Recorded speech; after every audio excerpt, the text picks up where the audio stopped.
life has become so hard in Nigeria, and for me, I can see it. I can see it in, for example, how people who were formerly kind of securely middle class, and not that life was rosy for them, but they got by, are now people who beg and who are in need.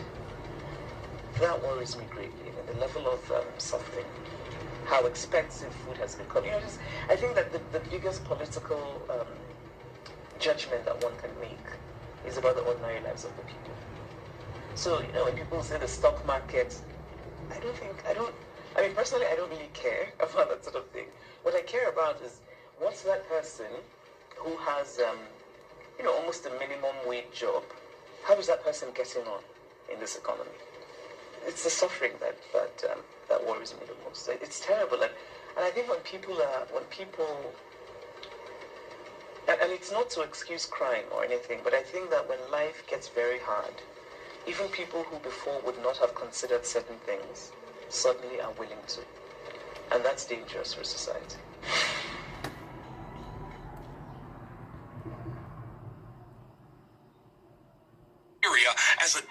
Foreign corporations are using Nigeria as a dumping ground for genetically modified crops that their own countries won't even eat. While Europe bans over 20 GMO varieties for safety concerns, these same companies are flooding Nigerian markets with the exact products they reject at home. The biggest red flag is how these GMO seeds are designed to be sterile, meaning farmers can't save seeds for next season like our ancestors did for thousands of years. This creates permanent dependence on foreign seed companies who charge premium prices every planting season. Even worse, these modified crops require specific fertilizers and pesticides that only work with their genetic makeup, locking farmers into expensive chemical packages. Traditional Nigerian crops like yam, cassava, and indigenous corn varieties are being pushed out by these foreign alternatives that promise higher yields but deliver debt and soil degradation. The same pattern happened in India, where farmers accumulated massive debts from GMO cotton seeds, leading to a suicide epidemic. Our local seed varieties survived droughts, floods, and pests for centuries without foreign intervention. Protecting our indigenous seeds means protecting our food sovereignty and economic independence from corporate control.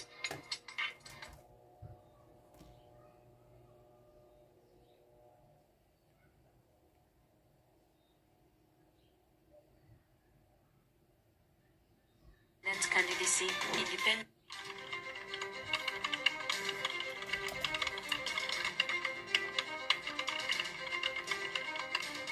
Nigeria's House of Representatives is reviewing a sweeping electoral reform package, 12 bills targeting independent candidacy, independent electoral commission reform, defection rules, and the introduction of a single election day. One key proposal is HB 1630, which would allow independent candidates to run for president, governorship, national and local offices, without party sponsorship, by collecting verified signatures from 10% of voters across wards or constituencies. The reforms also proposed strengthening the Electoral Commission's independence by involving the National Judicial Council to appoint its chairman, HB 1589, and establishing a political parties regulatory commission to oversee party compliance, HB 1217. Defection rules are also on the table. HB 2167 would require lawmakers to resign from their party before defecting, while HB 994 would make gross misconduct, including unapproved defection, grounds for impeachment of presidents or governors. HB 1306 proposes holding all federal, state, and local elections on a single day, determined by the Electoral Commission. This move aims to cut election costs, reduce manipulation, and boost turnout, but raises capacity concerns. With a dozen reform bills under review, Nigeria may soon allow independent candidates, unify election days, reform independent electoral commission, then tighten accountability. The effort could redefine Nigeria's electoral system ahead of the 2027 general elections. Read the full story on West Africa Weekly to explore how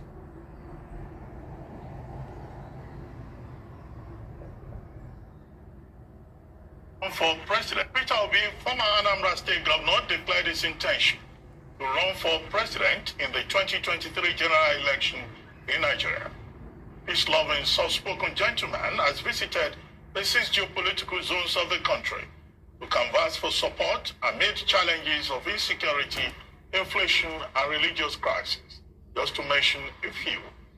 During his nationwide delegates campaign tour, the former presidential running mate to Alhaji Atiku Abubakar in the 2019 general election stated that he only needs 4 years to fix Nigeria.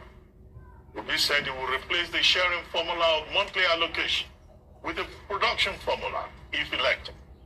He further stated that Nigeria has been badly managed over the years and the country is collapsing.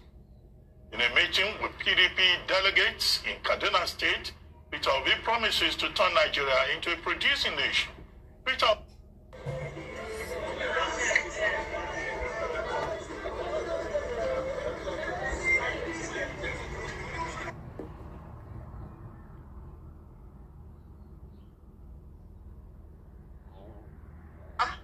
this guy, the top boy, he will next month make this guy take grog slap. Hello!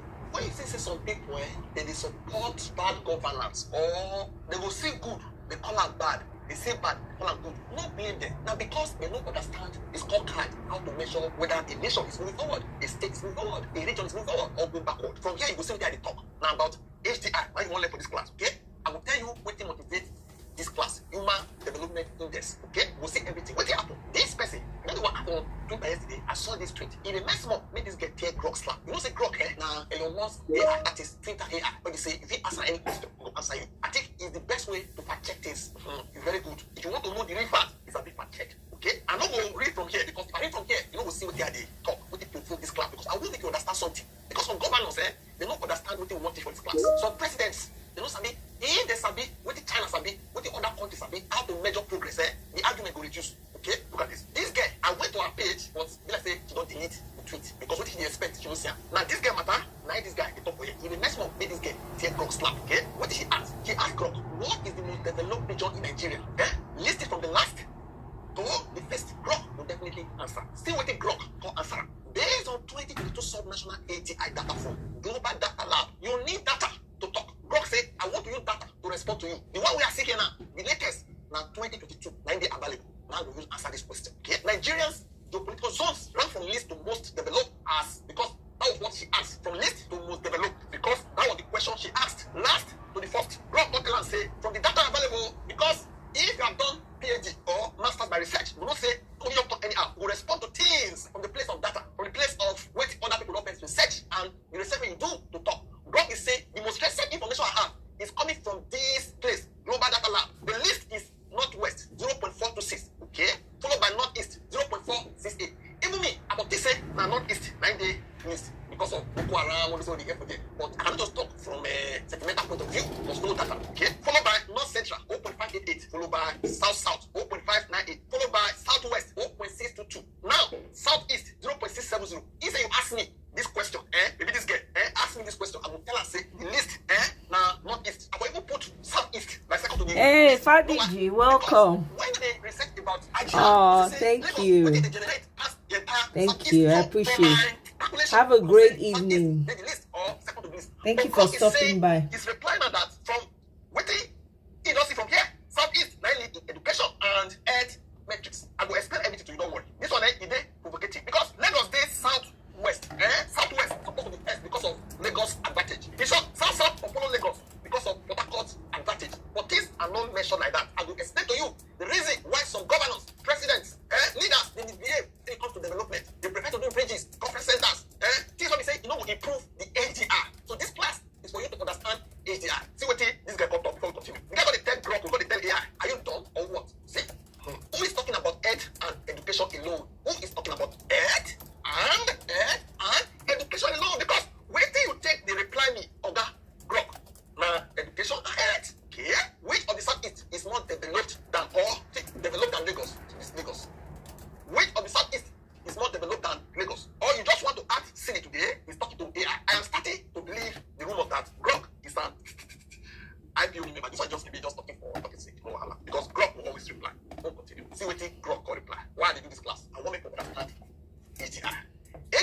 just development via health, life expectancy, education, and income, GNI per capita. Okay? Not just the first two, not just health and education, also income. Donor averages show Southeast at this versus Southwest at this 0.670 versus 0.622. Global Data Lab, till they quote the source 2022. No Southeast state tops Lagos, which is this. You want to calculate it state by state. You are talking about region by region. You have those statistics, you take the mean, you add everything, divide by the number of states. Then put my hair. That's the average. Hey, Oriyomi, welcome, bro. You didn't ask me about state by state. Bawoni, I hope everything is well with you. The zone overall list, the zone overall, that is Southeast list, due to consistent performance. I am an FAI, that is reply the lady's accusation of being member of IPOP. God brought the always try you, okay? I am an SAI creation, unbiased by rumor. Say, I say, you know the follow rumor. I will teach you everything, don't worry. He can't reply, bullshit. Because no be this response she did expect. Even me, until I can't get interest in politics, I don't sabi all these things. I will see, argue like this. What are you saying? That is the reason why most governors, they misbehave with their allocations. Some presidents, from ages, they misbehave because they don't know how to actually push resources. Look at Etienne, for instance. Buhari don't build any hospital. You can correct me in the comment section. They go UK for treatment. And health is one of the measurements. To really boost this one, to boost the AGR, you must push money towards what? Hospitals. Educate nurses, educate doctors. Buy equipment. Because they say the money when they buy cars, government houses, they plenty pass the money when they budget for education. Education is one of which they improve AGR. Now this thing, China, Vietnam, take common step from poverty, take elevate themselves. But Nigeria never see understand the basis of this calculation. I don't say one person where always they talk about this thing and Peter Obi. So at the end of this class, I will put one of his videos. Then we'll put more. You want what everything, I will put the link for you to watch the full. You don't talk at different times. So I will give you the link, okay? Go continue. See our response. Your time here is up. It's time. And you must take you out with the grog talk. I hear your frustration, but I am here to provide accurate info and foster understanding. Any of you need to seek truth. Let's discuss facts about Nigeria's regions without division. Okay? What specific point upsets you? This person call reply. Say, when Obi keep telling them the metrics for measuring development? I don't want to use this word. They still be confused. Okay? So, now, this is Peter Obi. Now, here the lecture start. Okay? Here, now the lecture start. We need to understand how did they measure development. It's called CAD. If you send Peking go school, how you will say this Peking pass or the people fail. Now, that thing they call Human Development Index. Now, every nation, they don't say they go forward or they go backward. No sentiment. For this class, I will teach everything with instances. You need to know about Human Development Index. I beg, it's not be, if you like talk for money tonight, we don't go ever be president. I want to sign me. If you be president, don't be president, don't sign me. I'm not here for that. I want to make some people understand this, okay? Don't be saying, I beg, carry your hand. You know what, learn. Let's continue. What is AGI? Imagine you want to measure how developed 2 towns are. 2 towns. Not even local government, 2 towns. How developed they are. Town A, for instance, town A.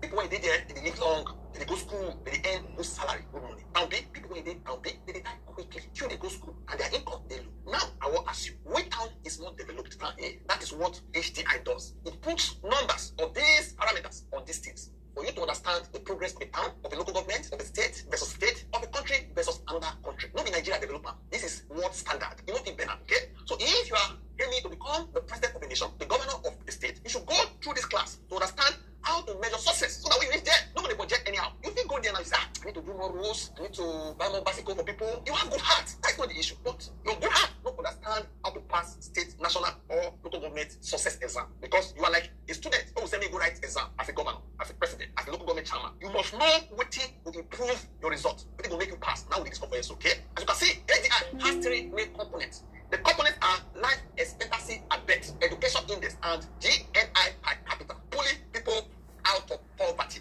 Okay? Now, look at life expectancy first. One of the hey, Celestine, welcome. For this world, or people they live for that place, for that state. Okay? If babies die early, children they die quick. We say that particular location, they have no AGI. If people live long, it means say it will improve their HDI. So life expectancy is one of the components to know whether you are doing well as a state, nation, or as a people. Because if you have good medical facilities, you are not going to all the fight for them. Anyhow, the death rate will reduce, and because of what you get, now make the death rate they reduce. Now, because of what you don't get, now make people they will run the common hospital, no fit revive them. What you get. That's why our politicians they prefer to run overseas to increase their life expectancy because they know say they get equipment and everything to live long. You see how they measure success now? If Nigeria come there with it, you can get our president, governors, politicians, don't they go there, go through themselves again, you know say our AGI don't they improve. Okay? Don't continue. Another one is education. Okay? Another component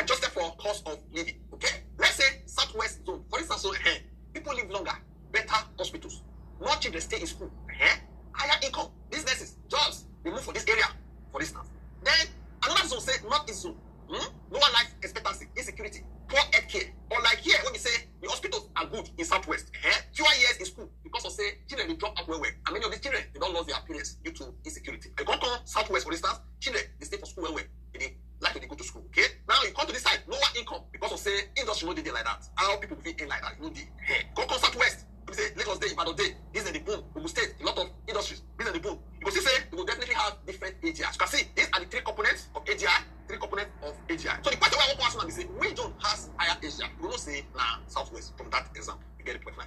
We'll continue. Let's look at life expectancy. Imagine a baby is born. Where they born the baby? They born for Lagos. They born another one for Borno. Okay? Lagos baby can expect to live 60 plus years, for instance. But the baby born in Borno, because of insecurity, malnutrition, and healthcare system, the baby will put up for 48 years from the day when they born that baby. This one now, many things they affect them. Insecurity, medical facilities, all those things when they improve them, when you improve the life expectancy, people when develop this theory, they expect you to concentrate on them to improve them. If you improve security, people will require anyhow. If you invest in hospitals, it will help those people. I mean, you see, they only pick those treaties. Be watching these treaties, so be watching them. But there are some things that are affecting them. As a governor, as a president, now those things will concentrate on to improve these treaties. If you can work on those things that will improve the treaties, the country will be better. Okay? So, question now, who has better health service? Answer Lagos baby. You see, so that is why Lagos zone will score higher in AGI head part. That is the head part, one of the components. Okay? Let's look at education. Suppose a man in Abuja, you know, say Abuja now North Central, went to school for 10 years. A man in Zapara, which is Northwest, went to school for 4 years. You say, if you want your own to go to school like that of Lagos, you're a governor here, you look at the factors. Why don't they make people go to school for here? But these are what you're going to look for the result. It's like a given result for you. You say, how many? You get D for thesis, or you get C. You don't think get A, why you get B? You say, Daddy, this project I don't understand that. I fail. It means if you improve on your project as a topic, you will get A. So the thing where they affect them, now you go to concentrate on as a governor. But the people, they will look at all these three components. Why the governor, the leaders, they are looking at what did they make this thing reduce? What is sentiment? Okay? So question, among these two zones now, who you say for the AGI, the education part, who will raise up I will say now Abuja man, now you will raise up because they didn't go school. So those people, because they are going to school in that state, they help their governor, they improve that component. When we call improve AGI of that state, you get the point ahead. More schooling equals to higher HDR. Take an example, the last component. Imagine two families. Family in Port Harcourt earns 500,000 per month. Family in Sokoto earn 50,000 per month. Which family show higher income development? Answer, Port Harcourt family. And this thing they make China will better pass Ghana, Vietnam better pass Nigeria. Or you can use a measure between Qatar and Egypt. All these things. Why did they use? Now let's look at sub-national HDI. Nigeria is divided into 6 zones. Each zone has its own AGI score, which shows inequality in Nigeria. That is, we are not all equal as per region. Okay? AGI scale, the scale that they use now from 0 to 1. When you get closer to this one, it means say you do well. Okay? It will be 0.5, 0.2, 0.67, 0.688. Okay? Say for example now, if Southwest is this higher, Northeast is this lower, question, which zone is more developed? Now Southwest. So you will say, with this number now, you need to crack your head because they don't send researchers or data collectors and they go collect data. And they don't collect data, finish, plug everything, now came up with this result. And this result, you can make decision as a governor, as a president, to know how to budget, to know how to distribute your resources. Okay? Now, why AGI matters? Shows where people are suffering most. Okay? Guys, government policy.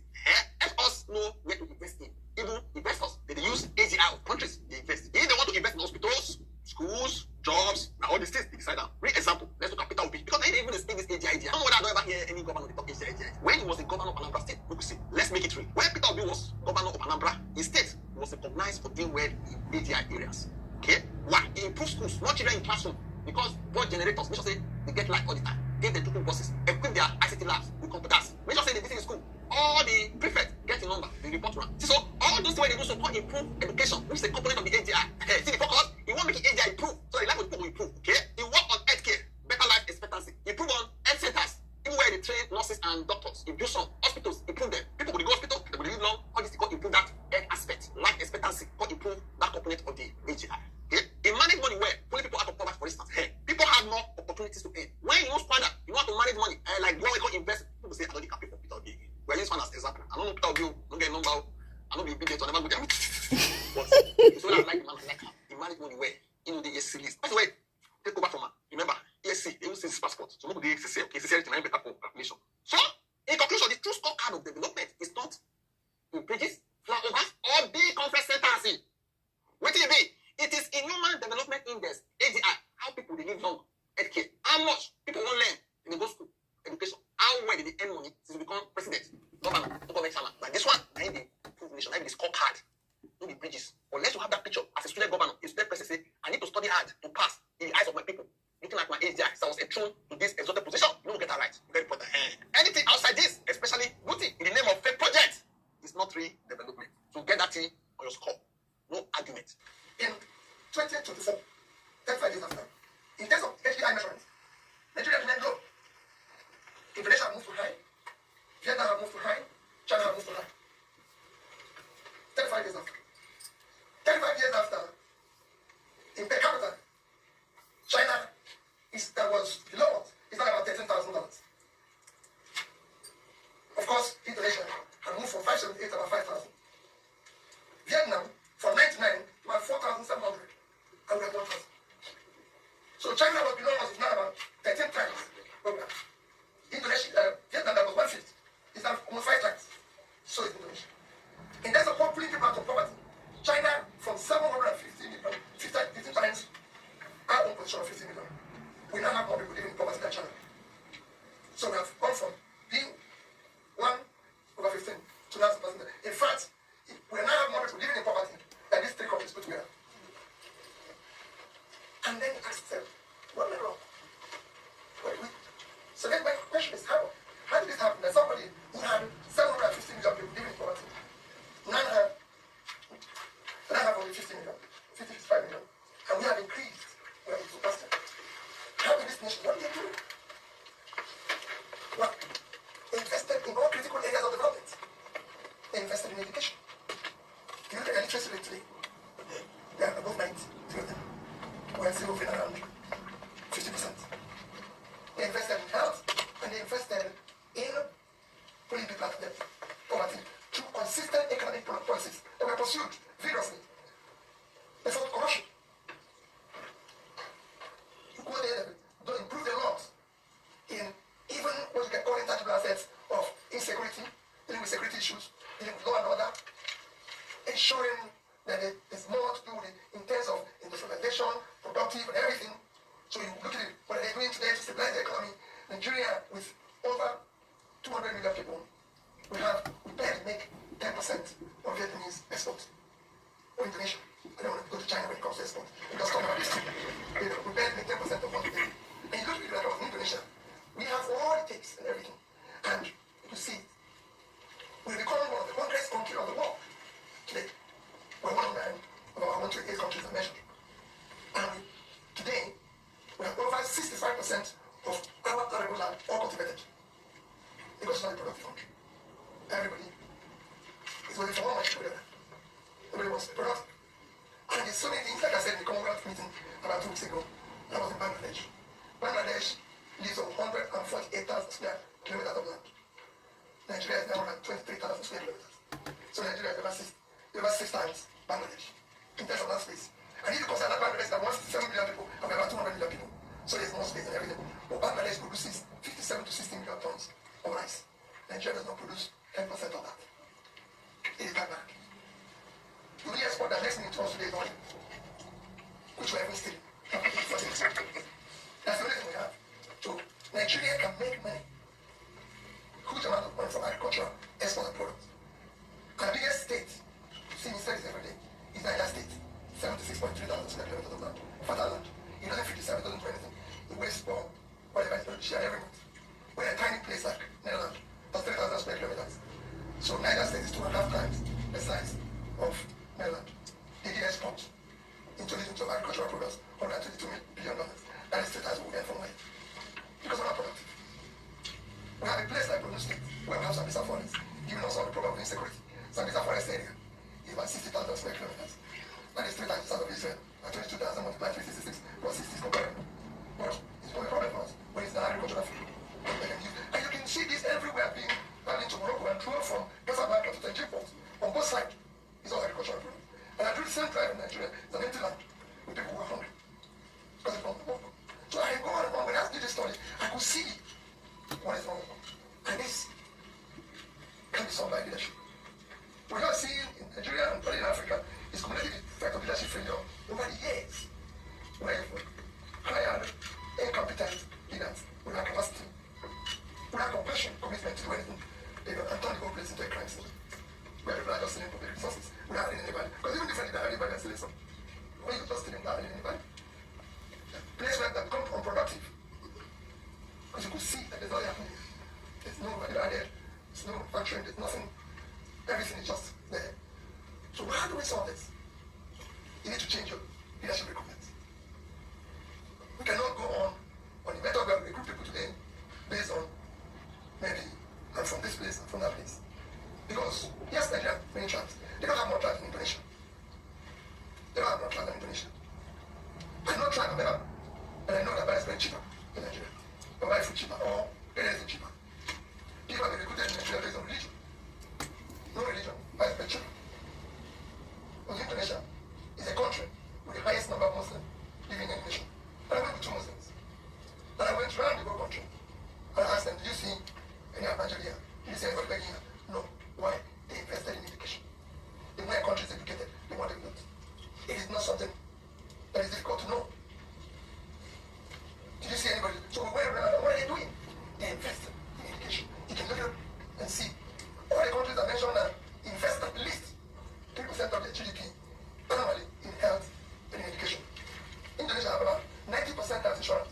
I can tell you that health insurance in Indonesia is probably more efficient than this in the Western world. They have primary health care in all the villages, manned by competent community health officers with 2 nurses and doctors visiting.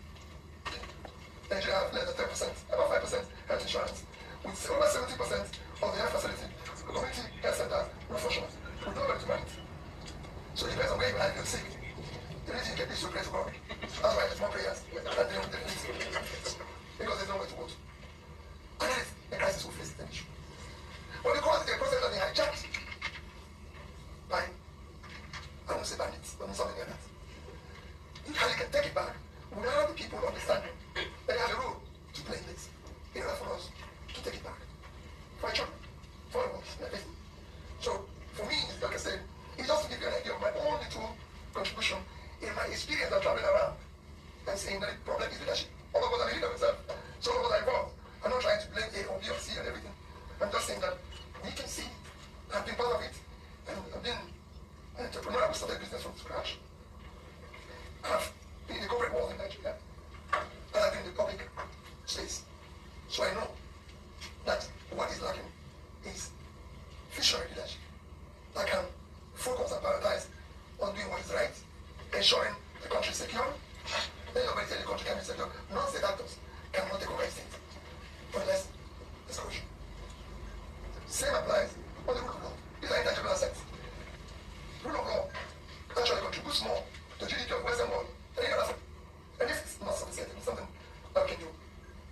So that's my conversation. I remember telling you this later. I left Nigeria on Tuesday to Rome. And then, of course, quickly went to, as a Christian and a Catholic, went to pay my respects to my Holy Father, in Rome yesterday, having the opportunity to meet him for 3 times, and a member of his educational council. And then immediately ran to the airport, got a flight to New York, and then from New York, I met them yesterday. And when I met him, I said, what am I going to tell them? You will have found a professor to give the lecture and listen. So mine is just to tell you what my experience is, and then listen to you, and then we have great ideas. You live in the first world, I'm living in the third world. Now maybe in the clarification, maybe I'll go back, but so I just learn from you what it takes to bring it around. But I think, above all, leadership. Thank you, and God bless you. Hey, all right. Because don't Nostradamus at this time, Nostradamus. Because don't forget that I have been back-to-back chief spokesperson to 2 presidents, and I know the demography very well. If anybody claims to know that demography, and on this your program, go and play back my tapes. I told you exactly what was going on in 2019 in terms of where we're going to lose, where we're going to win the numbers. In 2023, I told you exactly what was going to happen. Play back my tapes on this program. So you can call me a Nostradamus, a political. I told you, and we have looked at we are going to work hard. So this is not a program of chest beating and all that. No. We like what is happening. I like what is happening. They are putting us on our toes. So you're going to make us work harder. But the numbers are not looking good for them. I'll tell you something.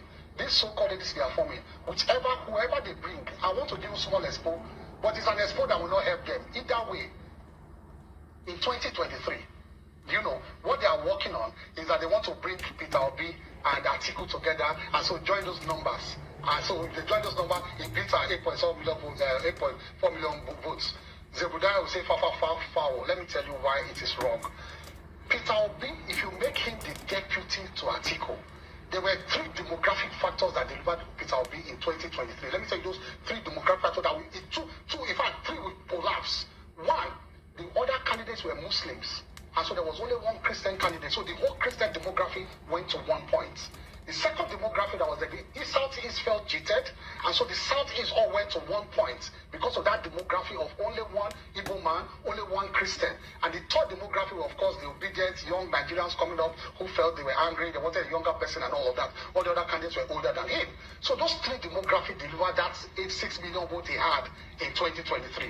Once you make Obi the deputy to Atiku, the Christian demography will pull out of that 6 million votes. But they will not go to Tinubu. If you remember, political were good. No, if you remember, political were good. But don't forget that the president also has a pastor who is a wife. The wife will be a wife who is a pastor. And so that Christian demography will snatch some of them and increase our votes. Don't forget too that Southeast demography that supported him, once it's Atiku, they will pull out. They will not support him. They will not. The pastors cannot come out campaigning for an 80-year-old Muslim president. They will not do that. So they will lose that demography. If it is the other way around, you put Obi as the candidate and you put Atiku cannot even be the vice to start with because he has done 2 terms as vice president. So he cannot do as vice president again. If you put Peter Obi this time as candidate, he cannot penetrate the north because we have our structures in the north. We have governors, we have senators, we have all the structures. Buhari has died with 12 million votes. We have the structures there who are Buhari's people in the north. And those who are speaking Hausa at the barrier, that they are no longer following. I'll show you tapes of people who are saying that they will follow APC. We're totally out of You don't carry tapes of saying the crowd saying that you don't follow APC. We have tapes of people saying they are singing by they are singing. Jungle is maturing. We'll see what happens. It has matured. It has matured. People, these people are jokers. Walai. Peter Obi left PDP because of Wike. Wow. Yes, the governor is not doing anything. He's a lazy governor. This one will look Jakonde estate. We don't forget Jakonde now. Right. Look at Facebook. Facebook is not a country. Facebook is a man like us creating wealth. He's even paying people from America. He's paying people in Nigeria. Look at this Lekki that is generating money for Lagos. Look at your road. Even your sign where I jack on the J don't fall. You look at the street like you see the poles. You don't say this pole don't suffer. Now make love first this time. What do you do? Because which of your brothers do? The former governor. Because the way we and Wike, the way they are Peter. South, listen. See, if you are from South, listen to me and listen good. You see this statement that is coming from Special Advisor to Mr. President Bayo Ononuga. This is statement of propaganda. Yes, they have been doing this for years. You see, this time around, it will not work. Mr. Ononuga, it will not work. You are the chairman of bigotry as far as Nigeria is concerned. 2023 election exposed all of una that you guys live with bigotry. And we, the South, we will not support this thing again because the Southwest, una join hand like this, remove our own brother, Goodluck Jonathan from power, and bring Muhammadu Buhari Abi. And now you are saying this that some people are after President Bola Ahmed Tinubu because he's from South. You lie. You a liar. We, the South, we will not join you now this time around because you did this thing to us. You remove our brother because of your greed and bring a northerner because you want to be a Nigerian president. And you saying this. You guys will lie. Una propaganda will not work. And we must send this government packing. Yes. We, the Southerner, we are not voting for anybody. Any day of this government, we are not voting for now. We are not voting for now. Yes. Hey, everywhere there's a para. I listened to a governor in Nigeria today, former CBN governor, Governor Charles Chukwuma Soludo.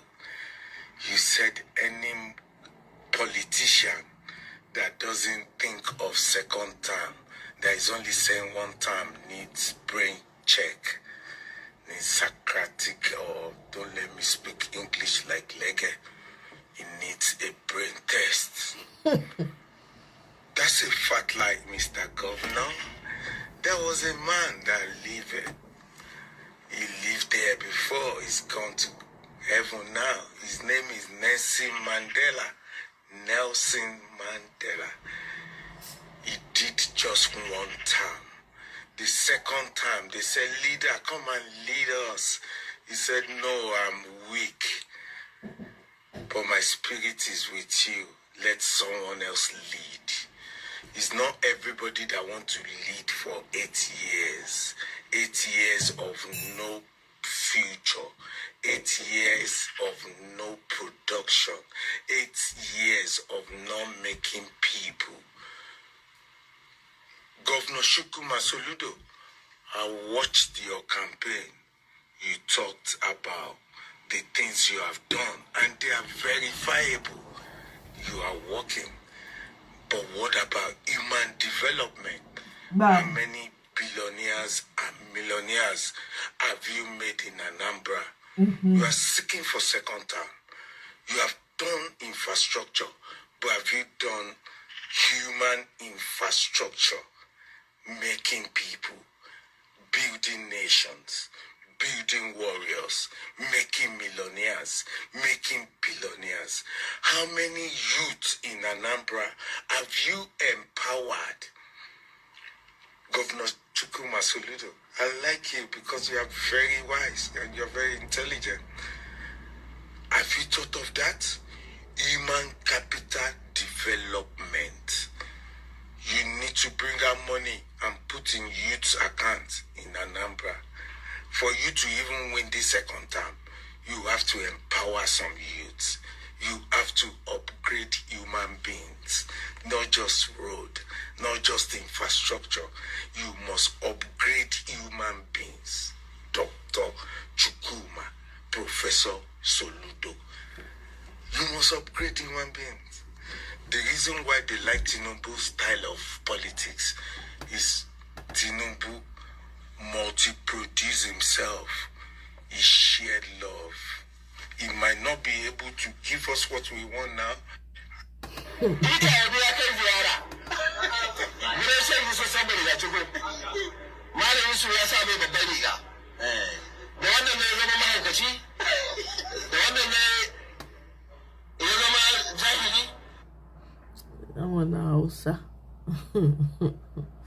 Hey. Journalist. Now, David Hundian is, as I said, an award-winning investigative journalist, writer, and founder of the West Africa Weekly. And I'm very glad that he joins us now. David, welcome to the show. Before we get on to the serious stuff, how is Nigeria coping with the news that the British Conservative leader, Kemi Badenoch, has resigned as a Nigerian? She no longer identifies as a Nigerian. She told an anxious British public earlier this week. Does anyone give a toss in Nigeria? They certainly don't in Britain. Well, she no longer identifies as Nigerian, and we in Nigeria no longer identify as interested in anything that Kemi Badenoch has to say. So good luck to her.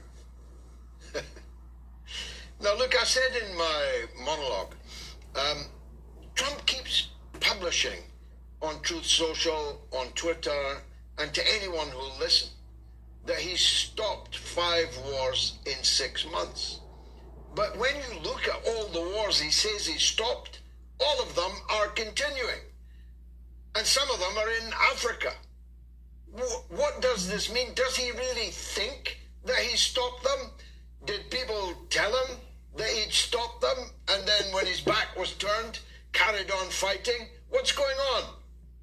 Personally, I think very often the mistake is made to sort of shield Donald Trump almost from valid criticism by saying, well, maybe he has someone who's in his ear telling him the wrong thing. I don't think he has someone in his ear telling him the wrong thing. I don't think he's a stupid person at all. I don't think he becomes the president of the United States of America by being a stupid person. I think he's a dishonest person. I think he knows very well that he has done no such thing that he's claiming to have done. But in the time-honored tradition of U.S., I guess, imperial way of dealing with the world, there's this idea that the actual material facts of the matter don't necessarily necessarily need to have any correlation whatsoever to the narrative that is being floated. And clearly, the narrative that he is trying to sell is that he deserves to be awarded the Nobel Peace Prize for supposedly being some sort of peacemaker, which he very clearly is not. In addition to not sorting out these conflicts he claims to have sorted out, he has actually fueled some of them. So, for example, his first secretary, Caroline Levitt, came out and claimed that the Iran and Israel conflict was mediated by Donald Trump. Meanwhile, the Israelis themselves have said multiple times that the initial attack on Iran was coordinated with the Americans. They had the full knowledge and operational support of the Americans. They had full foreknowledge of it, and they had no problem with it. This has been confirmed multiple times. So essentially, this is someone who is a direct participant in this conflagration, claiming to have sort of been responsible for dousing it. And then, obviously, in the case of conflicts like DR Congo and Rwanda, which he claims that he sorted out, all you have to do is just Google DR Congo or Rwanda today, and you realize that as recently as 3 days ago, there was still more rebel movements in the DR Congo. The material situation on the ground has not changed whatsoever.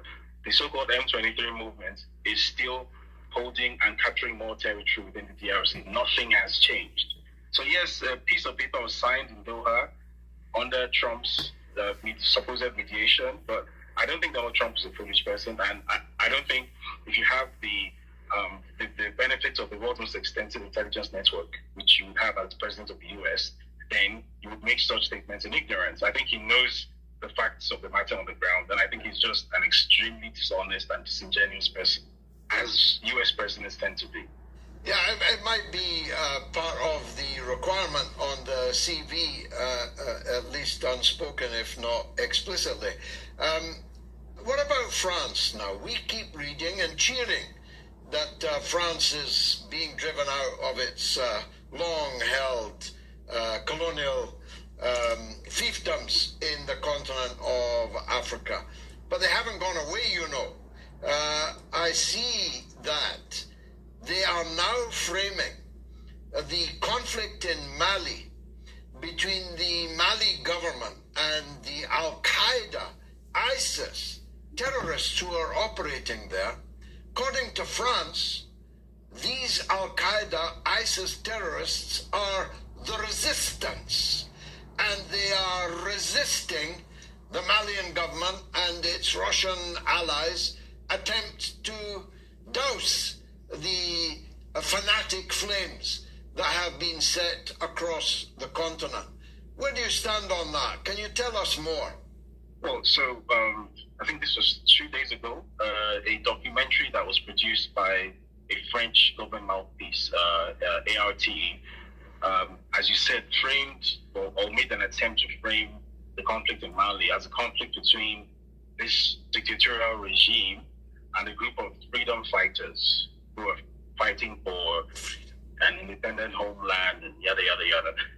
Anyone who's followed this conflict for longer than 5 minutes knows that these elements that the French government's mouthpiece is trying to cast as freedom fighters are terrorists by the textbook definition of the term terrorist. As you said, elements of Al-Qaeda and ISIS, elements of JNIM. This is what France is now attempting to typecast as some classic African governments versus rebel conflict. Even the use of terminology is very telling. At no point through that documentary was the word terrorist used, even though that's what these people clearly are, or the word Islamist, even though that's clearly what they are and claim to be. Instead, the word used to describe them as rebels, which is a loaded term because it's inferring that there is some sort of historical or ideological position that they are defending, and that the Malian government is, in some way in the wrong here. If you watch that documentary, you can't come away with any other conclusion, and this is how this is being framed. And what this tells me is that from the very start, the existence of these supposed terrorist entities in the Sahel, I think it's fair to say now that you could we can say with some measure of finality that the very existence of these groups in Sahel was in some, at least in some form, down to the French government. The French government has at the very least enabled the existence of these groups in Sahel. These groups did not come into existence organically in the Sahel. Bearing in mind that in a country like Mali, for example, which has existed as a sovereign country for 60 plus years, and there has never been any serious debate about what the borders of Mali are or aren't, or what the borders of Burkina Faso are or aren't, or what the borders of Niger are or aren't. All of a sudden, as soon as these three countries make the decision to terminate their enslavement to France, to terminate these economic and diplomatic and military agreements with France and pursue their own sovereignty, all of a sudden you start having these supposed rebels coming out of the woodwork and claiming that they have some sort of historical claim to some land in northern Mali, some calling themselves Azawad Republic and all sorts of things. And then very tellingly, the French state media cannot platform these people enough. You see them on ART, you see them on RFI, you see them on France 24, you see them on AFP, you see them on Le Monde. They're just all over to hide the fact that it has taken a side, and that it has taken the side of these supposed terrorists.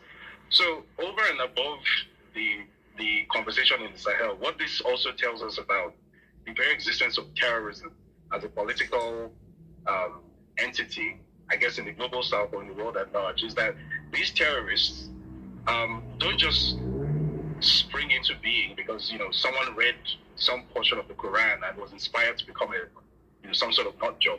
That's not how this happens. That this is high level political gamesmanship. This is geopolitics using a military sort of execution to achieve whatever goals that the French government or the US government or the various European governments or the UK government have. So this war on terror, which has been used as the pretext for essentially terrorizing the entire global south for the past 20 plus years, I think it's fair to say with some finality now that this entire thing was a giant head thing. This entire thing was what you would call some sort of false flag operation, and unfortunately we're living in the middle of it here in West Africa. And even our gallant captain Ibrahim Traore, even he's having to fight these same so-called rebels that in any other country would be called Islamist fanatic terrorists, ISIS, Al-Qaeda. Well, unless it was in Syria, of course. The fluidity of definition, the ontology of all this is simply bewildering. Someone's an Islamist fanatic terrorist if they're running through the Champs-Élysées murdering people, but they're rebels if they are in Africa, even though they are exactly the same people with exactly the same ideology and even the same names of their organizations. Tell us how Burkina Faso is coping with this terror threat. So I guess unlike Mali, Burkina Faso's advantage is that its landmass is significantly smaller and it doesn't directly share a border with countries that are actively enabling some of these Islamist entities. So Mali shares borders with Mauritania and Algeria, which have been proven multiple times to be providing cover to these entities for various reasons. Burkina Faso, apart from the challenge of being bordered by Cote d'Ivoire, doesn't necessarily have that problem. So it's less, I guess, prone to these large-scale attacks that keep on happening in Mali, which is not to say that Burkina Faso has got away scot-free. It hasn't.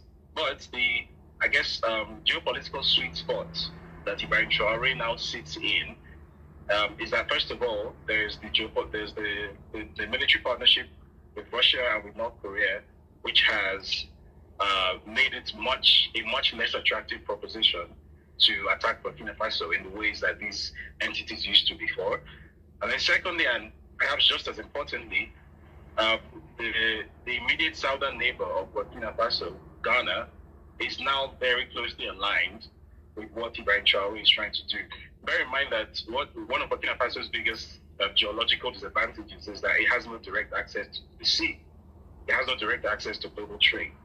It's landlocked. As a result, it's dependent on the foreign policy of the countries around it, which is a weakness. And during the presidency of the last president of Ghana, which was very, very Western aligned, that was a problem for Burkina Faso. Getting access to the sea. So, for example, the equipment that needs to be imported, it was a problem. That is no longer the case because the presidency of John Mahama in Ghana has effectively turned Ghana into Burkina Faso's de facto port. So, almost on a daily basis, you're seeing these large-scale deliveries of equipment, and it's becoming increasingly clear, even to people in Ghana who aren't even in Burkina Faso, who are just watching these things, just constantly coming into the port and going up 600 kilometers up the road. It's becoming increasingly clear that what we're witnessing is not a flash in the pan, and what we're witnessing is the industrialization of a country in real time. What we're witnessing is also the build-up of a small-scale military-industrial complex in Burkina Faso. So already they're starting to do things like drone manufacturing. So unlike the US or EU idea of what a drone is, these guys have created a sort of a very creative spin on drone warfare. So they've repurposed civilian drones and they've used items from civilian equipment such as phone cameras. And what this has done is that they've been able to create a so-called kamikaze drone, a suicide drone, for a unit cost of about $5,000, which is really, really cheap in military terms. So whereas an Iranian Shahed drone costs like $30,000 a piece, an American one costs anything from $200,000 to several million a piece. A Burkinabe suicide drone, which is extremely effective against these terrorist actors, is costing $5,000 a piece, and they're able to produce these at scale. And that is what is shifting the balance of power on military front. So they're basically taking the lemons that geopolitics has given them, and they're making a whole lot of lemonade out of it. I, for one, I'm really enjoying watching it. Una don't hear, oh, you people have heard. Burkina Faso is leveling up, whereas Nigeria is busy doing conco below, come below. That's what they are doing. Meanwhile, what's his name? El Rufai. He says that the APC government is clannish. He says clannish-led APC, Tinubu-led government will destroy Nigeria if re-elected in 2027. As if we don't already know that. Meanwhile, did you guys know that GMO beans has been in circulation in Nigeria since 2019? Nigeria was the first country to approve it for commercial use.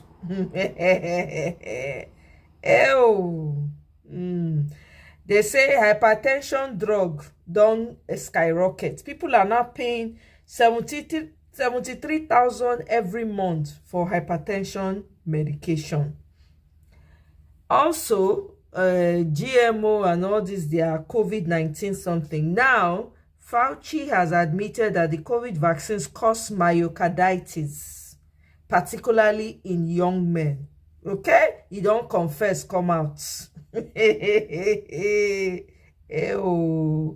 Oh my goodness.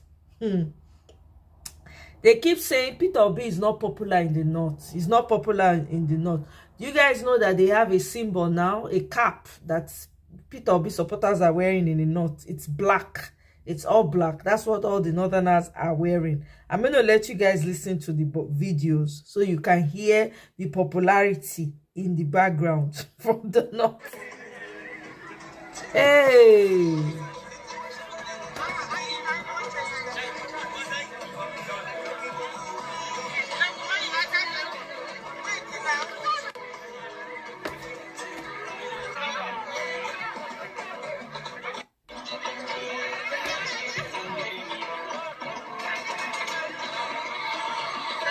Sorry, na no fit see am.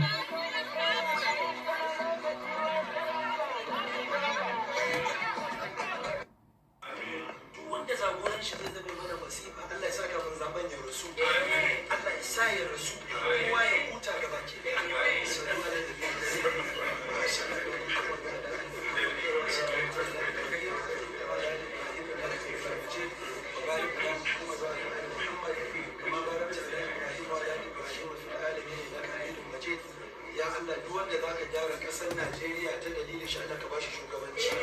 Duk wanda ta dalilin shi kasar nan za ta lalace a ci gaba da yaki, ana satar mutane, ana kashe-kashen rayuka, Allah ya saka ban zaɓe ya rasu. Wanda bai ci abu ba shi ma Allah ya hada da shi. Wanda shi ne alheri Allah ya bashi. In ba shi ne alheri ba Allah ya saka ban zaɓe ya rasu. Ya Allah in dai ba shi ne alheri ba Allah ya saka ban zaɓe ya rasu.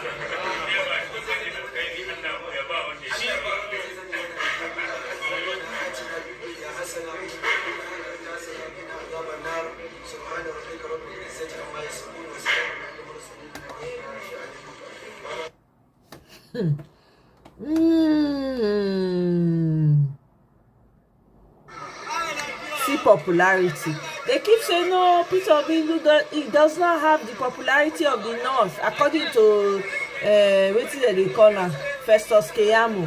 He does not have the popularity in the North. Maybe they can't check popularity now. Peter Obi when they visit IDP camp how many times? He literally spends his Christmas there. These people, they are in for a real. They themselves, they know now that it is a fight. It is now getting clearer to them that it's going to be a fight. 2027 is not going to be business as usual. Meanwhile, in other news, Chagori, una know Chagori na Abacha Luther, okay? He's linked to the one that's linked to Abacha era money laundering. He has landed that 708 million port contract. He don't land them with T-Pain. Oh. Let me see. Is there an interpretation here? Okay. There's no interpretation, but let me read what is on the comment. It says it started as 4 people tweeting in a room. They said Malams in the North are discussing Peter Obi during their sermons. It is moving in leaps and bounds. Nobody will say who is Peter Obi. He is known. Hey, hey. Meanwhile, your government is spending 712 billion for airport repair. Only one airport for Lagos. Ghana built a brand new ultra-modern terminal at Kotoka International Airport for $250 million. That's half of what Nigeria is spending. More than half. What are you talking about? More than half, right? Just to renovate. So what exactly are we renovating? The terminal or corruption itself? Let me let you people listen to this. The Nigerian government, currently drowning in debt, inflation, and mass poverty, has decided to spend 712 billion naira, which is about $500 million, to renovate a single airport terminal, not to build a new one, not to expand aviation to underserved places like Calabar or Mina, just to renovate Terminal 1 of Murtala Mohammed International Airport. Yes, it's old. Built in 1979, but didn't we already spend 106 billion naira rehabilitating it under the Buhari administration? So what happened? Did it crumble under a decade? Now they claim it is structurally weak and must be stripped to its carcass. Stripped or looted? They justify it by pointing to JFK's $19 billion upgrade in New York. Newsflash, we're not New York. We don't have 24-hour power. Hospitals are falling apart. Doctors are threatening to strike. Nurses already have. This isn't infrastructure. It's dysfunction at scale. And the real punchline, Ghana, just right next door, built a brand new ultra-modern terminal at Kotoka International Airport for $250 million. That's half of what Nigeria is spending just to renovate. Let me repeat, Ghana got a new terminal 6 air bridges, 5 million passenger capacity, top-class amenities for half of the price of our renovation. So what exactly are we renovating? The terminal or corruption itself? Who got the contract? CCECC. Again, no open bidding, no detailed project plan, just an announcement. This isn't development. It's design and looting with duty-free perfume. Opposition parties are shouting, civil society is fuming, and the National Assembly likely still humming, Bola on your mandate, we shall stand, while our future is mortgaged. Exactly. This isn't about passengers or progress. It's a vanity project for the elite, a golden toilet for public funds. We're not against infrastructure. We're against daylight robbery dressed as development. 712 billion naira to renovate, that's not renovation, it's a renovation of rot. Because if this flies, it's not just planes taking off, it's our priorities, our common sense, and our future. Good morning, Nigerians. That's been mortgage. No, Nigerians, if we don't wake up, these people go sell. In fact, we don't even know how much they don't sell. We're only just guessing. We don't know. We will not know the rot until the right person gets there.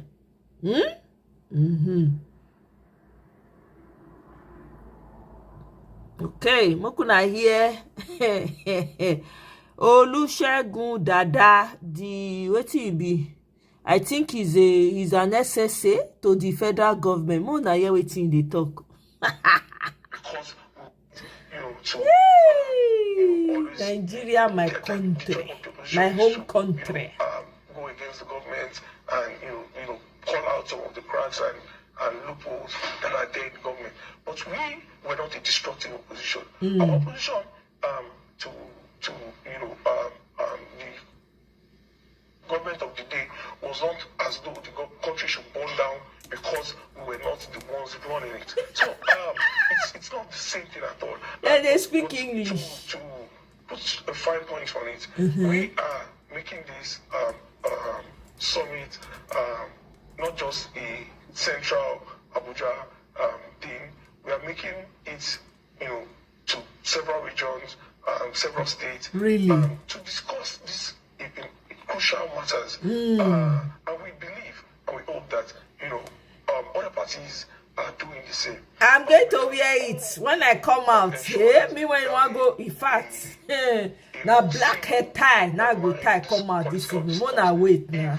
The way our party two can play the game. The way our government has taken it upon themselves to ensure that there's we don't get uniform now. But that uniform I go they wear for now. And address ourselves online. And if the coalition, the obedience movement, the PDP, every other one of them can have this retrospection, can see retrospection. Yeah, speaking English now. Political retrospection. Atmosphere online as we head into 2027. Nobody head. For us, it's not even just about elections. It is important that beyond elections, we need to be able to continue to have a country that we can call home, because there's no place like home. There's nowhere you want to travel to, no matter how beautiful or exotic the place is. Nigeria will always be our first home. And my appeal to many of our young people is while you have your rights, I get insulted all the time on social media. I do not have a problem with it. I see it as part of my job. But I do not think that it should become a part and parcel of our identity. Oh, really? It should be a part and parcel of who we are. You people did not allow Jonathan. There was no insult that you did not insult the man.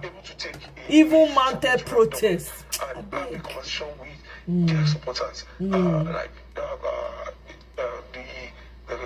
former candidate of presidential candidate of the Labour Party can have a conversation with you to tell you now a little bit. Caution! I never see anything. The same way we are doing with our summit, it will go a long way in ensuring that we are able to actually present to the Nigerian people when the time comes the crucial points that we want to make our country, not insults, bitterness, ethnic bigotry, and all that. presidency side, we will not, and we have never endorsed ethnic bigotry. Really? We will continue to push and ensure, educate our people. Really? And stay clear from such kind of thinking. Really? And it's great to hear that. So we expect that others will also speak to their supporters and the rest, because we want as much as possible to have a peaceful. Una no way. Now the fight start. Look at this. Look at this hypocrite. Let me read the comment section. Look at this particular guy. You need to see people pulled up his tweets. All the insult. What did they not do to Jonathan? What did they not do? Oh, now they are not coming out and saying, Onanuga is not coming out and saying that they should allow Tinubu finish what he started. The Bajabi and Millers and the likes of them. Onanuga says, no, the South should resist. I say, which South? Mona speak for ourselves. The Southwest, the West alone. Because we're not there inside. List all the benefits one day. Mona decentralized, Mona open seaport, money Mona the thief, Mona take and open everywhere up, make everybody, since I don't want anybody in Lagos, you both should let us go, open everywhere, everybody go enter their house. No, you want to concentrate everything in your Lagos. These people did not allow Jonathan to rest. They even made coffin. They were cursing Jonathan every day. These people were so vile. To the extent where they gathered, they even went as far as going to tell the America and the London, they started protesting Jonathan. We don't come on Jonathan now. Maybe they can't do the work they not fit do. They don't kaput. Now they are coming with very deceptive tongue. They are telling you, taper down, thunder go fire, taper down. This election is war. It's point blank and period. Don't let anybody deceive you. These people they know what they are doing. These people, look at him. The journalist is just sitting there like mumu, no pushback, nothing.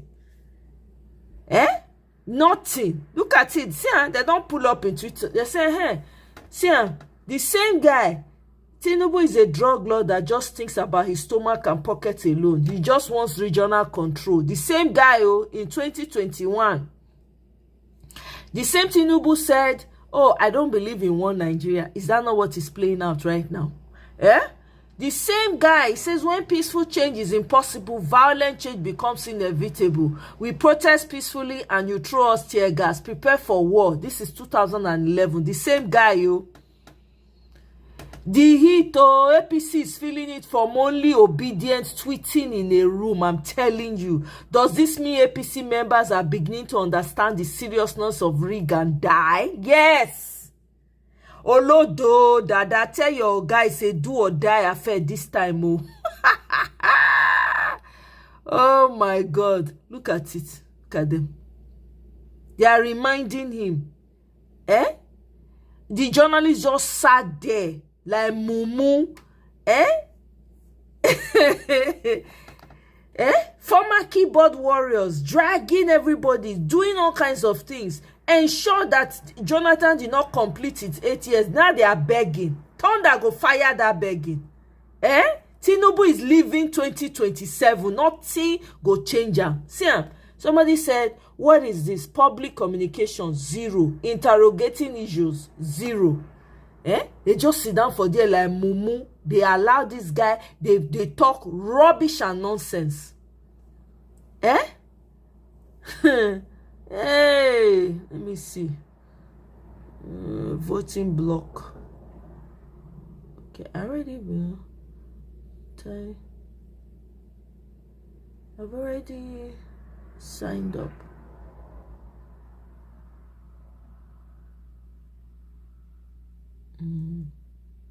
Okay, I think they created something for Dr. Mo. Join the voting block, the chairman Amnak. So let me see. I already signed up now. Obedient movements. Let me see. I want to open it and so that I can do it and have you guys.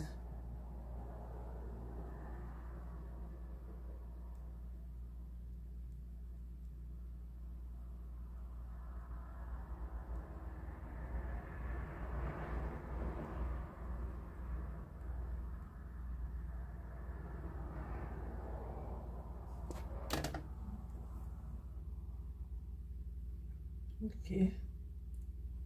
Let me see. Let me sign up, I guess.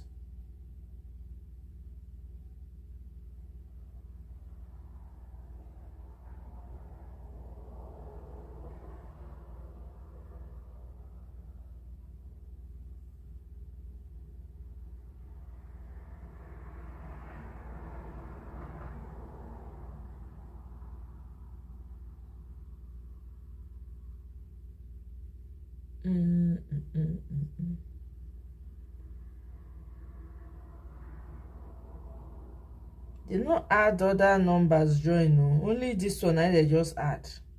Ha, okay.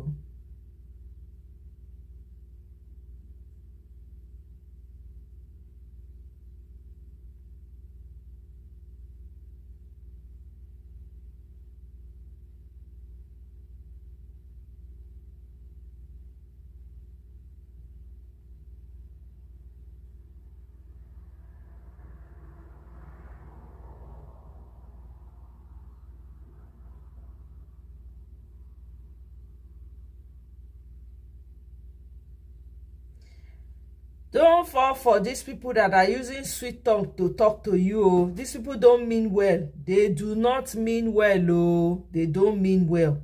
It's deceptive. They're trying to talk quietly like that so that they can get you in their pockets. Eh? So, hey.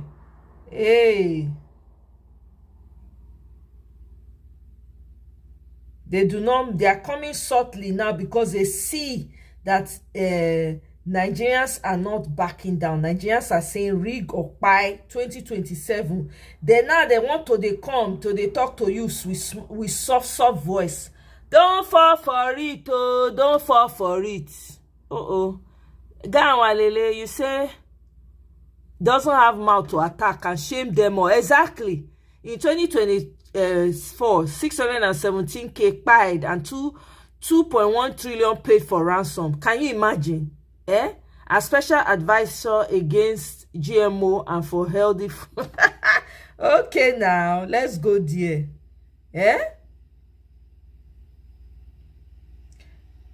I've signed up now. Okay. Let's see. I'm trying to, because it looks like Aisha Yusuf just created voting block for Mo. So I'm trying to sign up so I can tell you guys how to sign up. Oh, okay. I have to verify my email. Mona no verse. Wait. All right. To verify. Confirm. I don't confirm now. Oh yeah, let's go there.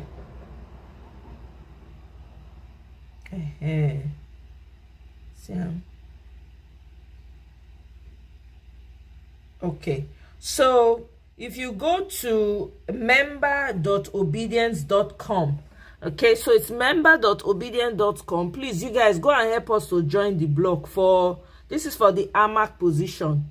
Let me see. It's member.obedience. D, I see you. Welcome. Oh, how you dey?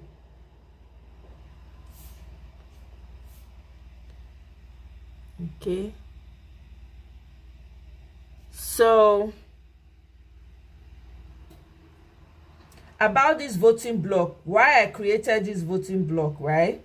I created this voting block because I deeply believe in PO's vision for a new Nigeria.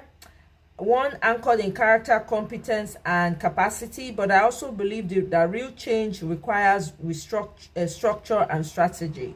We must organize not just to support Obi, but to raise and rally behind 1,500 values-based leaders who will run for office and rebuild this nation from the ground up.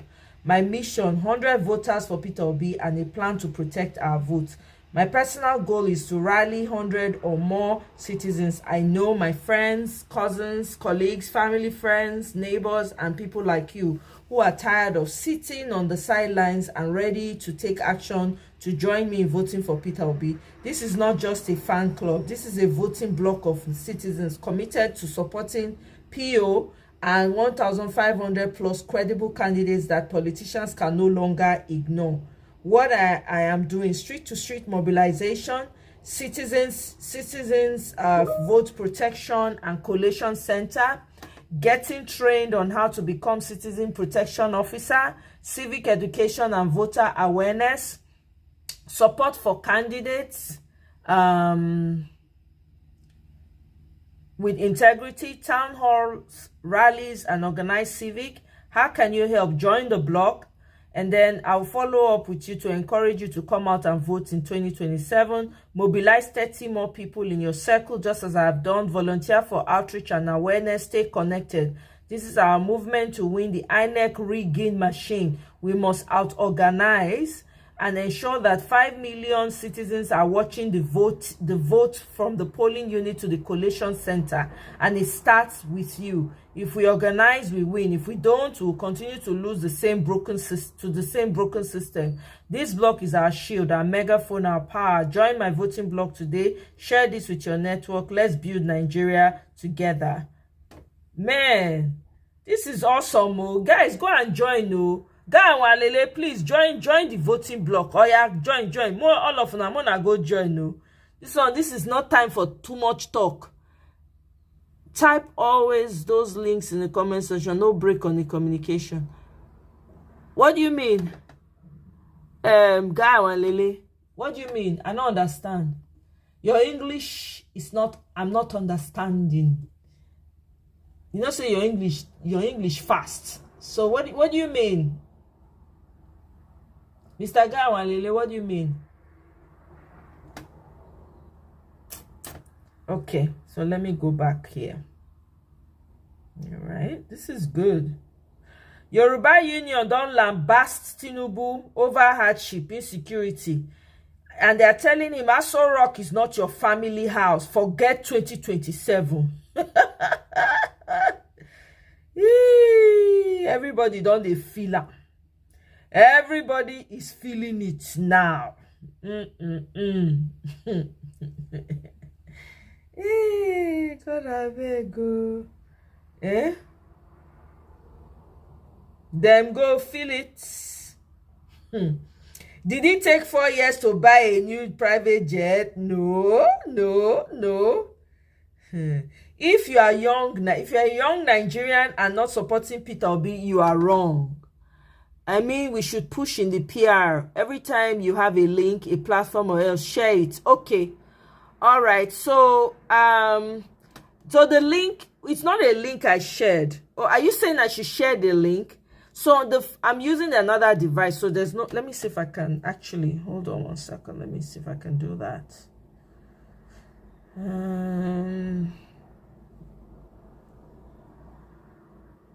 me see. Let me copy the link. Okay, copy the link and then go to my, let me see if I can do that. So that way it will be easy.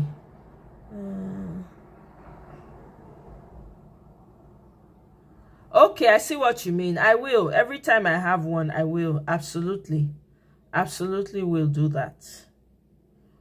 Okay, let's see. All right, so I shared that now. So you guys can go and join with that link I just shared. I will. From now on, noted. Guy Lily, noted. Well said, by the way. Well said. Thank you. Let me see. Asari Dokubo don't come out. Can be someone flog them with those links. Yeah, you're right. Let's listen to what Asari Dokubo said. National Assembly is going out of its way to trample on the Constitution, on the fundamental rights of the ethnic identity of other traditional rulers, and placing and elevating these two traditional rulers that have no constitutional and historical basis over and above other traditional rulers. And they think that we will accept it. Now let us come. Let us start with the Sultan of Sokoto. How is the Sultan of Sokoto the head of traditional ruler anywhere other than in Sokoto and the emirates that are under Sokoto? Bam. Epos ask. Usman Danfodio led the jihad and overthrew the Hausa traditional institution and conquered other. He said it's a jihad which has no Quranic basis. It has no Islamic basis. The people he overthrew, Rumfa and others, were Muslims. And it is not Islamic to declare a Muslim a kufar. Either you are the kufar, you who is calling the other person a kufar, you are the kufar. There is no basis to declare another Muslim a kufar. But it happened. They were overthrown. This was in 1808. Until the British came. And there were kingdoms. Yep. In the north that were never conquered by caliphate. There were kingdoms that were never conquered by the Sokoto Caliphate. Burgu was not conquered. Boronu was not conquered. Arugugu was not conquered. Part of Junku land was not conquered. Tifi land was not conquered. We can go on and on and on and on and on. Yes, today, I don't know what happened. The chief of Borugu in Nigeria has accepted to join the caliphate. Even Suleja, Abuja, the Abuja Emirate that left Zazzau because of the Osman Danfodio raid and war of conquest that came to find the Emirate of Abuja, which is now Suleja, was not conquered. But out of convenience or whatever it is, following the flow, these people have done. I was in Brennan Kebbi when Jokolo, Emir Jokolo was installed as Emir. And I saw historical somersault. The people of Suleja, they said, I think it was Emir Hawal that was there, that Suleja, Borugu, Arugungu are part of, no, Suleja and Borugu are part of the empire of Muhammad Bello. I think they said it's the western arm of the Sokoto Caliphate of Muhammad Bello. And I looked at my historical records and I found out that there was no basis for this because these people were never conquered. They were never conquered. So on what basis? We ask the question, on what basis? The Constitution clearly states that no citizen of Nigeria should be discriminated on no account, either by religion, by circumstances of his birth, by where he comes from. So why should my right be taken as Dabaya Makri and be given? I'm telling you, Gawan, they don't know what they are doing now. This is how messed up Nigeria is. On what basis? I don't know them. It is Nigeria that brought us together, and we all know the age of our stool and the prominence of our stool. We all know the age of our stool and the prominence of our stool.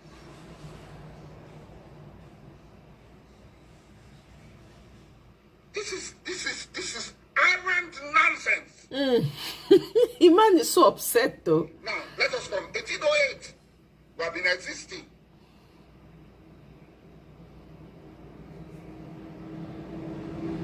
King Makri,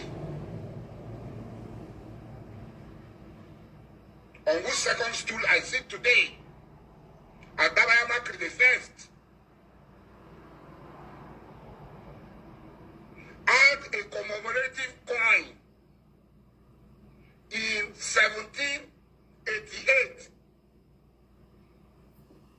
in the United Kingdom. No foreigner had achieved that feat until maybe recently, I think, Nelson Mandela, that have had a commemorative currency, legal tender in 1788. You can go and Google it, King Amakri. It's not today historical revisionism. People are coming to quote. No.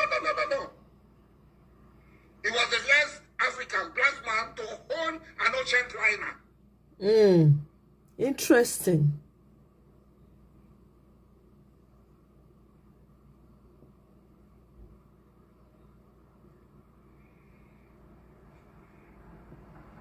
Now, in Nigeria, they imposed the Sultan of Sokoto is the Amir Muslimin of Nigerian Muslim. How? Who made it? Where did the Majlis sit? Where did we sit to make the Sultan of Sokoto our Amir? How? Let the sleeping dog lie, as they say. A lot of people.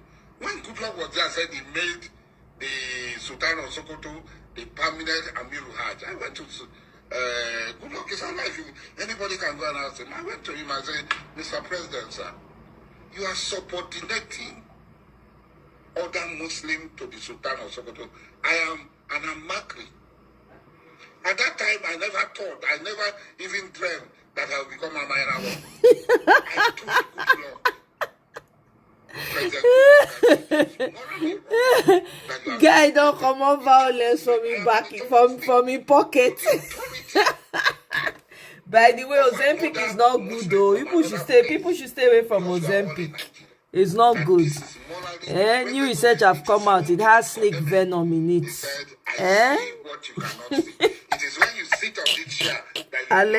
Well, actually, it's in the news, not allegedly.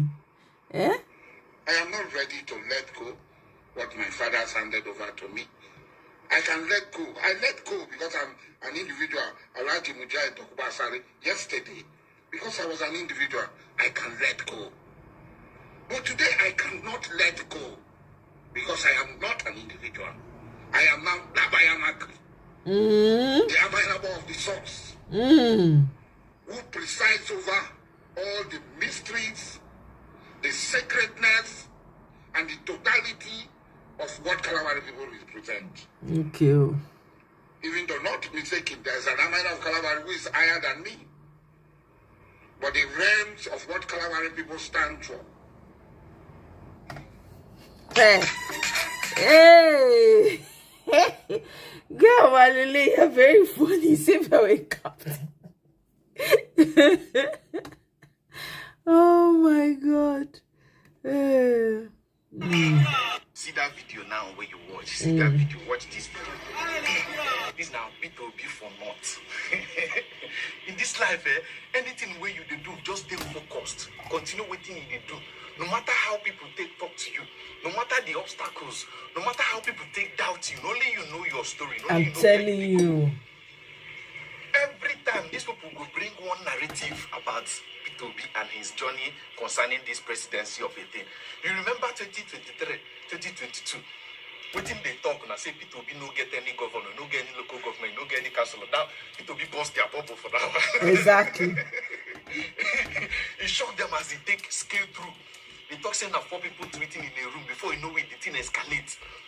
I remember one person, one activist talk say if P2B win one state, he go respect them forever. P2B shocked them, win about how many states? The one where INEC declare. Now the person don't come with another propaganda. They don't start another one. Waiting now they start and say P2B no fit. Say northern people no fit align with P2B. Say P2B for north now. There are northern people there. They don't.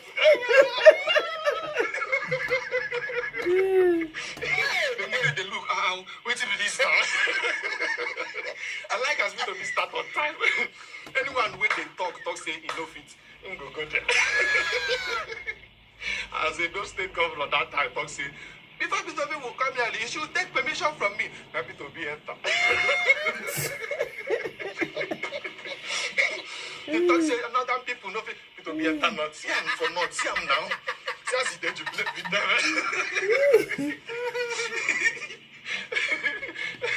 And when I look Peter be like, what manner of man is this? I'm telling you.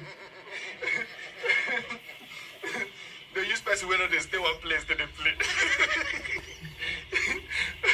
You don't ever see Peter be sit down one place maybe for 2 hours. For where?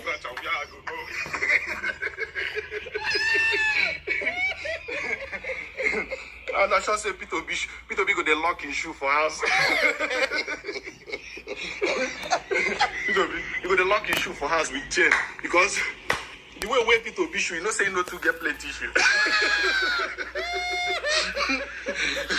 The way you don't take that shoe, waka. I'm sure say if you leave the shoe like this, you leave the shoe, your leg no dey inside. You go see the shoe waka on you.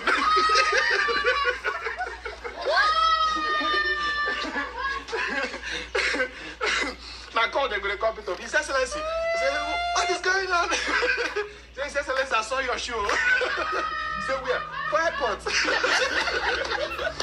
I saw your shoe for airport.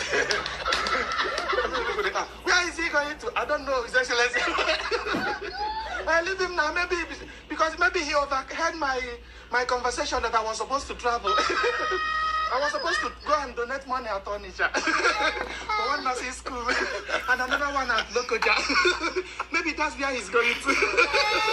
Leave him, I will meet him later.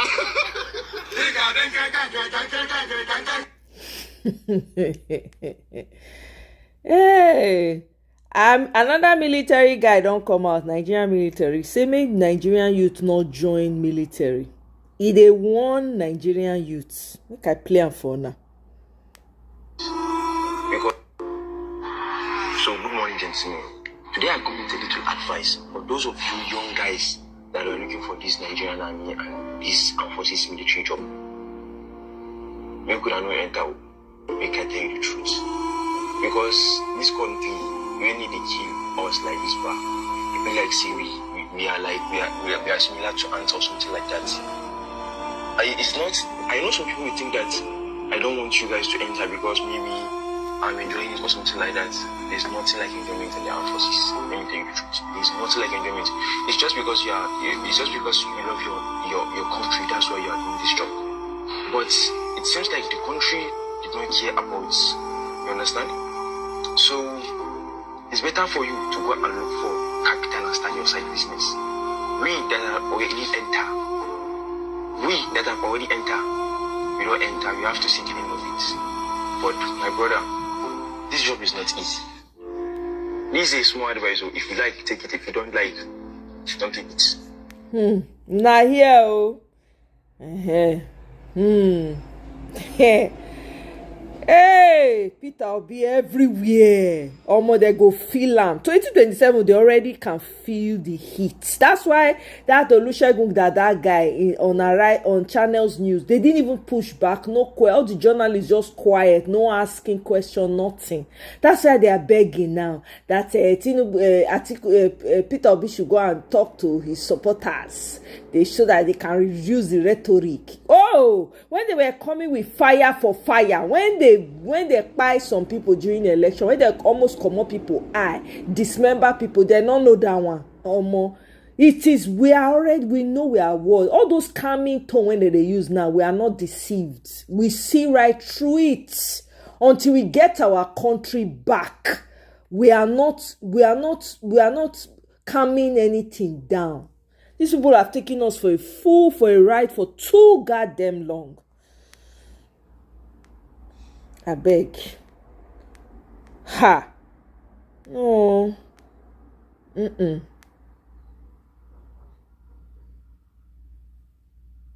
See hospital in Isoko. Dilapidated as hospital. Be like madhouse. Abandoned. See. See.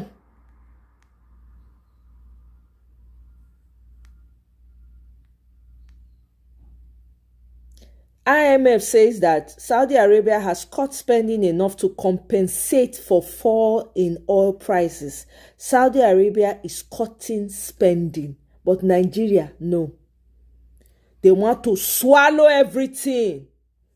The gospel of Peter Obi is spreading like wildfire in the north. They now have their own brand. Oh, more they go buy black cap. Oh, hey, if I not get na black scarf, I go to tie. So when I see me with black scarf, I wanna know why. I go style the scarf, tie am well. To identify the northern section of the obedient movement. What exactly this man up to? How does he galvanize the youth so effortlessly? They go feel am. We did not come to play.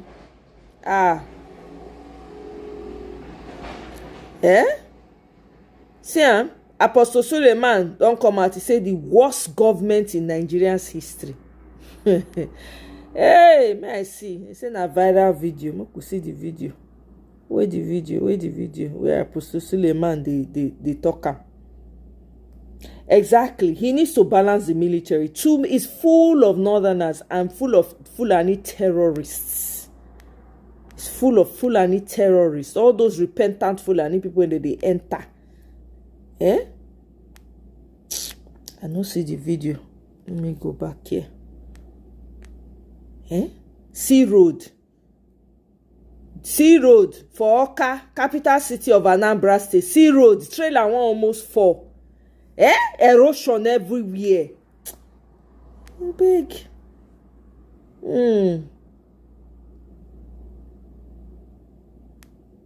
Somebody was praising Osibanjo and saying that Osibanjo could have done more, right? That he should have pushed against the old guard a bit more, rebelled and strengthened an ambition. Delefaro to me responded to the person and said, Osibanjo couldn't have done anything more than he did. You are the one who has wrongly presumed that he is any different or better than the people he served diligently with his relentless brilliance. He was always there. He is the exact same as the masters he served. Look again. Wow. This GMO matter don't spread. Hey! I am loving this awareness. Nigerians are giving them woto, back to back, all over. PO must put a strict rule to force them to be hospitalized in Nigeria. Voted by NAS. Absolutely. I fear Apostle Suleiman and Co will change their tune with money. I know, right? Soludo didn't do the job on that road at all. Osibanjo was in the game with a quiet attitude. Of course, acquiescence now. He's just as guilty. Look at them questioning the fact that Peter Obi came out and said he's willing to do 4-year term. You see people tumbling over themselves saying that no, he's not going to. How can we trust him? How can we do this? It's not true. There's no government, there's no president that will enter and actually do 4 years. The man has come out, has put it in ink and say, hey, I'm doing 4 years, guys. 4 years enough. How long did it take Abia State to turn everything around? 2 years. Less than 2 years. That man was moving. 4 years is more than enough to lay the right foundation. The only thing I'm going to add to it is that Peter Obi should have continuity. Like the next person that's going to come in, he has to be somebody that Peter Obi knows and trusts will continue. That's the only thing that I'm going to add to it. Let me say you can't do the work finish, the other person you can't enter undo everything. That's not the only problem when I want to see Peter Obi say we are going to, this is the person that is going to continue, because we need continuity in Nigeria. We need somebody that is going to continue. If we have one person that has done the job well, if the person wants to remain there for the next 20 years, as long as he's doing what the people want. Exactly. He was in the game with a quiet attitude. Soludo started that drama. Even with PO's reply, they will talk again. Soludo inclusive. I'm telling you. Looking for a way. They're not see. They are looking for a way. Somebody responded to that guy's video I played on Channels TV. This Olusegun that guy. The person is responding and said, a whole special advisor on media, and he cannot speak or make a simple sentence. A Twitter loudmouth, but his grammar is filled with unintelligent crotch verbal fillers. These are the people insulting PO. They call PO dumb because these APC motopack touts project their unintelligent insecurities on others and celebrate it. These are the unintelligent roadside thugs in the federal government, and that is why Nigeria is on a fast decline. In as much as I struggle to understand his sentences, everything he said is largely false. This same vacuous person did worse to Jonathan. I said that earlier. The guy released the phone number of the sitting president, called him a pig, celebrated his pictures being attached to a coffin. APC burned GAG's Goodluck's campaign bosses. There's nothing these rascals didn't do as opposition. You people should celebrate that the opposition now are very civil, because you don't deserve to have peace, not in this life or the next. After what you have done to this country, look at it. They are now attaching all the tweets that he used. Is not coming. They know what they are doing. They want to use one side of their mouth to speak peace. The other side, they want to use it to do violence. But we are aware, we are smarter than them. Everybody eye they shine. Eh? No.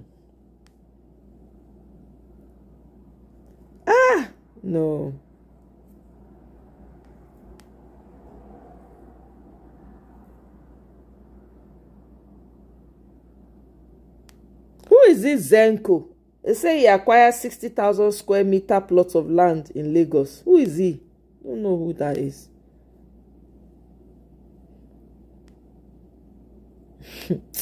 There's David Moai. Somebody, they need to check his brain. I don't think this guy is all right. He's urging the Southeast to support T-Pain re-election for future Igbo president. Look at this tube. Dons. Eh? Tinubu is gone. No north, no east. The Yorubalization of Nigeria has backfired too early. Make una listen to people on the street.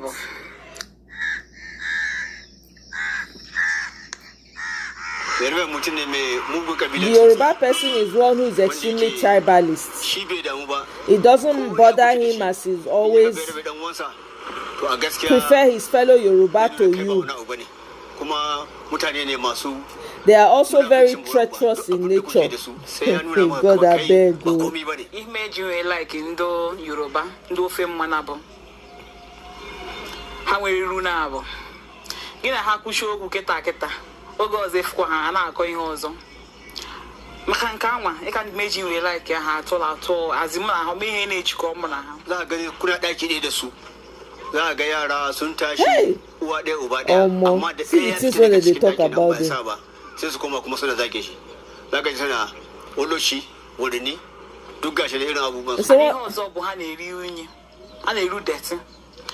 So once you enter a room with them, they will say one thing, but when they come outside, they say another. Wow. This is going around in Nigeria. This is not good.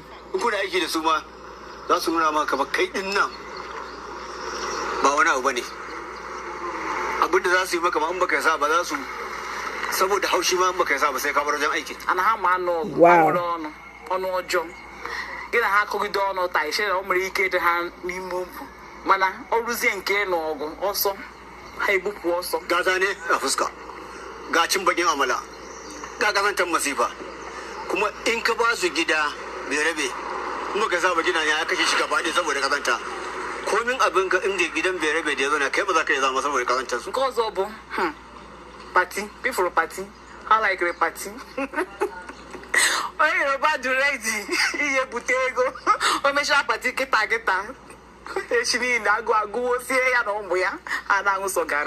so I can make you like and do Europe. Kai, Omo, hey, this election go hot too. Let me read what you had to say. PO should say out loud that my successor must pursue exactly. Do you understand? That's the only part. Oh, after we get PO in, if he's going to do 4 years, who will continue after him? Me, I say Ahmed Dati. I will support Ahmed Dati with every... Oh my God. I go carry Joko for her, the hawk. I go literally carry the man for her, the hawk camp. No, he must. So we cannot allow... After PO has laid foundation, then the person will come and undo. No, we can't. We need continuity. We need that continuity. That's the only part I want PO to really emphasize.